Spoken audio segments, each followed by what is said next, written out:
God has me going through places sometimes.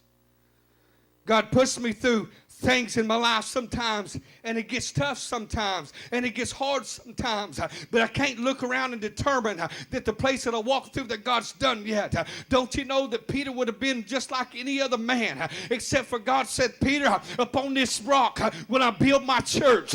God done prophesied to Peter, and he done said, I'm going to do something great in you. He already said, I'm going to make you the leader. I'm going to pull you out. And Peter was sitting in between those soldiers. Now, I don't know about you, but this is just me preaching it. But I believe as Peter sat in between those soldiers, I believe the devil said, some leader you are.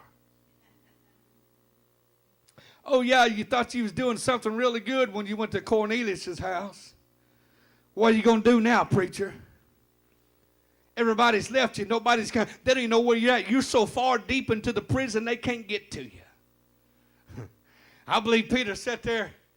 I believe he smiled. I believe he said, yeah, there's a bunch of crazy women that just believes about praying. And I bet they're praying. I think Peter just sat there and he just kind of closed his eyes. And he thought, yeah, them old crazy women, they're still probably getting it right now. They're just praying. He just fell asleep. And the other soldiers looked at him, and he was in such a peace. Then in the midnight hours that God showed up and the soldiers was asleep, and the angel come, and the angel woke him up. I need to tell somebody that there's going to be some places in your life that this is exactly what's going to happen. Listen to me. Sometimes you thought you were going to have to figure it out, but God said, I'm going to do something better. I'm going to come and get you. I need to tell somebody. I don't know who that word's for, but I need to tell somebody God's coming for you. He's not leaving you there, but he's coming for you. He's coming straight out of heaven. The door is opening up, and when the door opens up, then things get loose, and there's some angels that are getting loose. There's some angels that are coming for you. God's about to deliver you. I need to tell you right now, you are on your way out. You is just as good as out as you are in. There's some things that's about to change. God ain't asking you if you want to. He's coming and getting you, and he's leading you out. Come on, somebody. A lot of times people says, well, it's what you want. But God said, I'm not asking you this time. I already know where your future is. I'm coming to get you. I'm going to lead you all the way out. And when you get to the door that needs to open in your life, it's just going to move.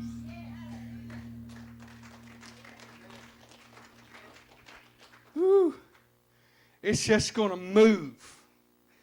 I still go back to me and Pastor Anna when we had moved, or we had come to Pittsburgh, and I still look back at how the doors just began to open. There was no struggle starting LifeChangers Church in Pittsburgh. There was absolutely no struggle. Doors just began to open.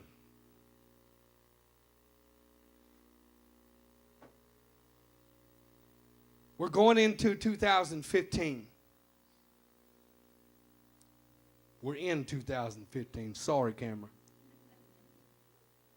We are in 2015. You mark my words. You listen to me. I'm not prophesying who's going to be president because I don't know. But I tell you this right now, that God is raising up an administration for the United States of America. He is doing it for the church. The church is ushering in a move of God that this world has never seen. We've never seen what God is about to do. You hear me. It ain't time to give up on God. It ain't time to give up on what is going down the drain or what can't seem fixed. I know some of you are sitting in a broken mess, and it feels like there's no way. There's no way. I've tried to fix it. I've prayed. I've asked God to fix it, and there is nothing happening. But I'm telling you right now that the devil's been lying to you, that God is coming to get you in that mess. He's not waiting on you to get out of the mess. He's coming into the prison, and the chains are falling off. When God shows up, everything that's got you bound has to turn loose.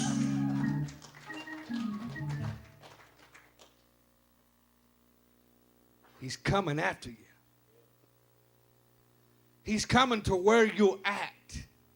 He is leading you. I know it sounds like I'm repeating myself, but I can't get past this part. That he's leading us. He's leading us into a greater calling. He's leading us into a move of evangelism. He's leading the church, what the church thought that they were scared of and wouldn't move into. Don't you know that there's some preachers that they act one way somewhere and they act another way somewhere else? I am just what I am. You see me, praise God. I am just what I am. I am not scared. I am not afraid. I just have to be what I am. But I want you to know that God, he is bringing the church now. We don't have to go to our jobs and wonder if we can do this or do that. Listen to me. The chains are breaking. He is moving. He is opening up doors. There is doors that needs to be shut, and you could never shut. You didn't have the power to shut, and the enemy kept flowing through. But when God opens up this door, he's got a foot that'll keep the other door. And when God shuts a door, the Bible said no man can open a door that I shut. You've been waiting on God to shut it. And God said, but it's been good for you. Why has it been good for me? Because you found out what you could take. You found out the character that you are. You found out that you don't break down every time the devil says boo. That you get up and you march on. But he said, now I'm going to shut this door and open this door. And miracles are coming your way. Stand to your feet and give you a praise in this house tonight.